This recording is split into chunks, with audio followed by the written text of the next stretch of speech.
ಇದರದ್ದೇ ಇನ್ಸ್ಟಿಟ್ಯೂಷನಲ್ಲಿ abacus ಅಂತೇಳಿ maths tricks technique and maths technology.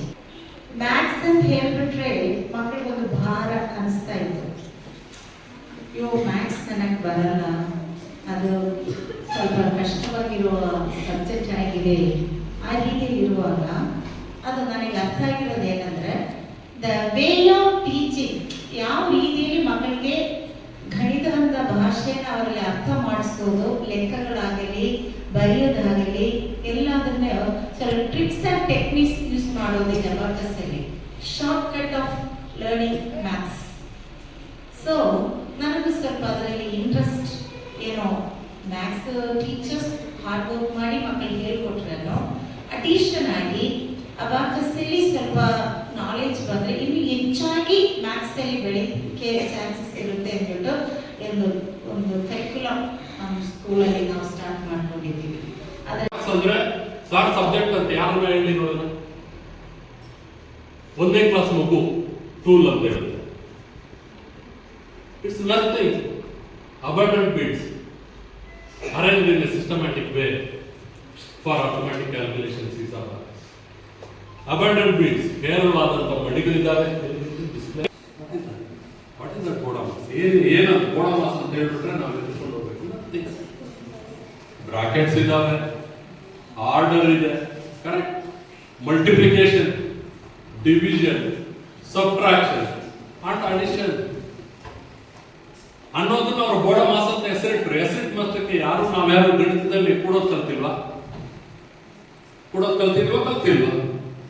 ಕಲಿಯೋ subtraction ಕಲ್ತಿಲ್ವಾ? Division ಕಲ್ತಿಲ್ವಾ? Multiplication ಕಲ್ತಿಲ್ವಾ? ಎಲ್ಲ ಕಲ್ತಿದ್ದೀವಿ. ಬಟ್ ಯಾಕೆ ಅವ್ರು ಬೋಡಮಾಸ್ ಅಂತ ಭಾರತ ಬೋಡಮಾಸ್ ಪ್ರಾಬ್ಲಮ್ಸ್ ಅಂತಾನೆ ಎಲ್ಲ ಜಾಗ ಖಾಲಿ. What is that? ಯಾಕೆ, ಏನಾಯ್ತು ಅಂತ ಹೇಳ್ತಕ್ಕಂಥ ರೀತಿ ಪ್ರಾಬ್ಲಮ್. ಕ್ಲಿಯರ್? ಮ್ಯಾಥಮೆಟಿಕ್ಸ್ ಅಲ್ಲಿ ಏನು ಇಲ್ಲ ಇರ್ತಕ್ಕಂಥದ್ದು ಸೇಮ್ ಥ್ರೂ ಔಟ್ ಪ್ರೋಸೆಸ್. ನೀವು ಎಲ್ಲಿಂದ ಎಲ್ಲಿಗಾನ ಹೋಗಿ ಈ ಆಕ್ಟಿವ್ ಇದ್ದೇ ಇರುತ್ತೆ. Subtraction, addition, division, multiplication, correct, and removing the brackets. But whatever it is, naming square ಹತ್ರ square also it's multiplication twice you have to do. ಅವರು ಒಂದು ಕಿವಿ ಹಿಂಡೋದ್ರ ಬಗ್ಗೆ ಹೇಳಿದ್ರು. ನಮಗೆಲ್ಲ ಎಕ್ಸ್ಪೀರಿಯನ್ಸ್ ಆಗಿದೆ. ಆದರೆ ನಾವು ಕಿವಿ ಹಿಂಡಲ್ಲ. ಅಂದರೆ ಒಂದು ನಮ್ಮ ಎಲ್ಲ ಕ್ಲಾಸು ಸ್ಟಾರ್ಟ್ ಆಗೋಕ್ಕೆ ಮುಂಚೆ ಒಂದು ಕರ್ಣಯೋಗ ಅಂತ ಬಂದಿದೆ. ಕರ್ಣಯೋಗ ಅಂದರೆ ಈ ಕರ್ಣ.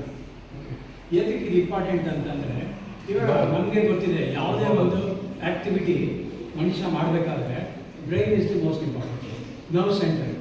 ಯಾವುದೇ ಆ್ಯಕ್ಟಿವಿಟಿ ಆದರೂ ಕೂಡ ultimately it will go to brain. ಇವಾಗ ಅದೇ ಆಗಿದೆ. ಓಕೆ, ಇದು ಒಂದು 5,000 ವರ್ಷದ ಹಿಸ್ಟ್ರಿ ಇದೆ.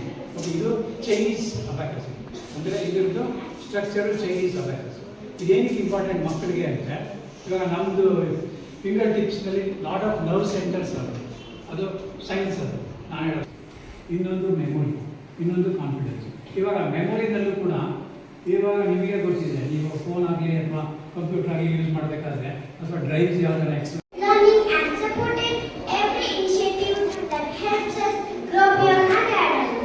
Thank you, sister, for blessing this evening with your presence and for inspiring.